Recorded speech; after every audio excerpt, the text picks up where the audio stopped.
This one is funny. I'm sure a number of you saw this. George W. Bush teaches authentic leadership, a masterclass. George W. Bush, you guys.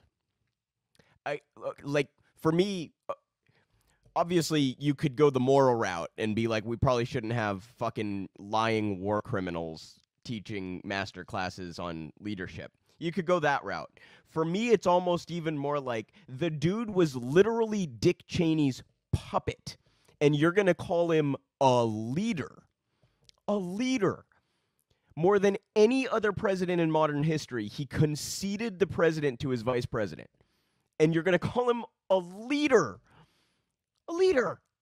He's the fail son of the Bush family. Fell ass backwards into the presidency. Never would have been governor or president if it weren't for the last name that he had. You're going to call him a leader and have him teach a class. The rehabilitation of George W. Bush and these characters, we talked about Liz Cheney recently, is absurd. It is absurd. And it's all due to this very disturbing trend of Trump being the dividing line and sort of dictating all politics. If you oppose, and it's not even just Trump, you guys, it's like stop the steal and January 6th. If you think January 6th was bad and you oppose stop the steal, then you're in good camp. Even if you're a fucking war criminal who started the war in Iraq, you know, it stumbled his way through Katrina and on and on and on. One of the worst, this is really a high bar, you guys. George W. Bush is one of the worst presidents of the modern era. That's a tremendously high bar, but he's right there. And the Democrats rehabilitate him because he says a few things bad about Trump. He makes the right noises about January 6th. Now he's teaching a fucking masterclass on leadership.